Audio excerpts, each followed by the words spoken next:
गांव के किनारे खड़ा ये मकान सालों से वीरान पड़ा है। कहते हैं यहाँ एक सुहागन की अधूरी रात कैद है। जिसने भी इस घर की दहलीज पार की वो कभी लौट कर नहीं आया। शादी का शोर शराबा, ढोल शहनाई की गूंज, हंसी ठिठोली से भरा आंगन, पर इस रौनक के पीछे छुपा था एक ऐसा सन्नाटा जिसे कोई महसूस नहीं कर रहा था सिवाय दुल्हन के। हर कोई खुश था मगर उसके कानों में गूंज रही थी वो आवाज, एक ऐसी पायल की छन छन जिसे और कोई नहीं सुन पा रहा था। ये जगह कितनी अजीब है।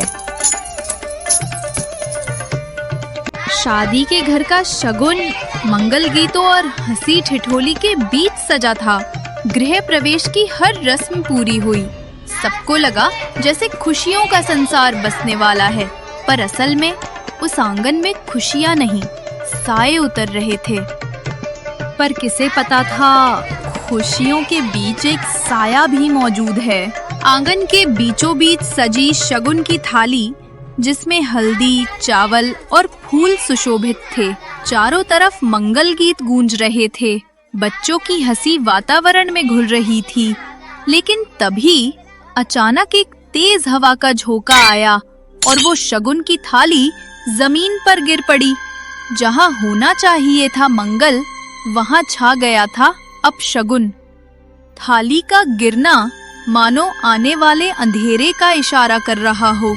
बूढ़ी औरत कांपती आवाज में बोली, शगुन की थाली का गिरना बहुत बुरा संकेत है। और उस पल दुल्हन ने महसूस किया कि कोई उसे चुपचाप देख रहा है। पहली रात का कमरा, दुल्हन अकेली बैठी है। कमरे की दीवारों पर धुंधली रोशनी पड़ रही है। पर्दे हवा से हिलते हैं। खिड़की पर रहस्यमयी टक टक की आवाज। बाहर सिर्फ गहरा अंधेरा। अचानक पायल की छन छन गूंज उठती है और उसके होठों से एक धीमी सरगोशी निकलती है। कोई है क्या बाहर?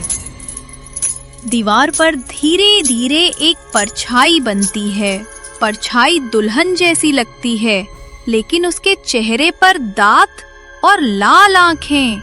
दुल्हन डरकर पीछे हटती है। परछाई गायब हो जाती है। उस रात इस घर की दीवारें भी एक अनहोनी की गवाह बनी।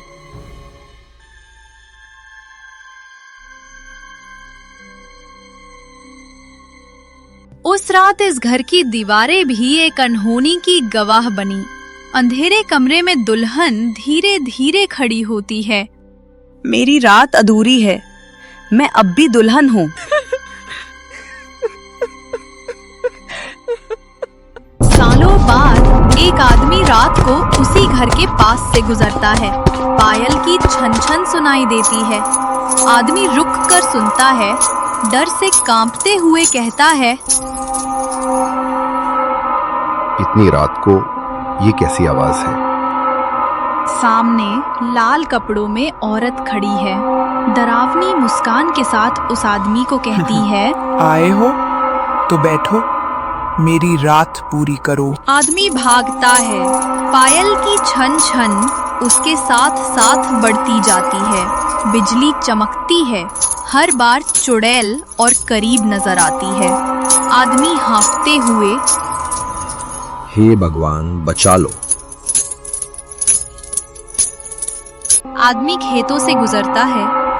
अचानक चुड़ैल सामने खड़ी हो जाती है। भागकर कहाँ जाओगे? दुल्हन से कोई भाग पाया है क्या? चुड़ैल अचानक गायब। आदमी चैन की सांस लेता है। अगले ही पल उसके पीछे प्रकट होकर फुसफुसाती है, मैं तो तेरे साथ ही हूँ। वो हंसते हुए आदमी का गला दबाने लगती हैं। आदमी का गला घोटने से आदमी मर जाता है। चुड़ैल झुककर आदमी का चेहरा देखती है। उसकी आंखें आग की तरह चमक रही हैं। अब तुम भी मेरे सुहाग के मेहमान हो।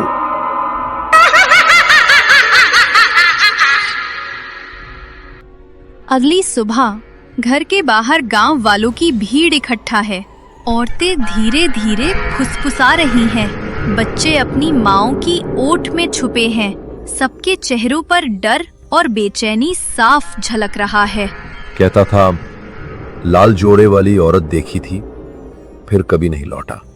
मैंने भी कई बार सुना है रात को पायल की छन छन।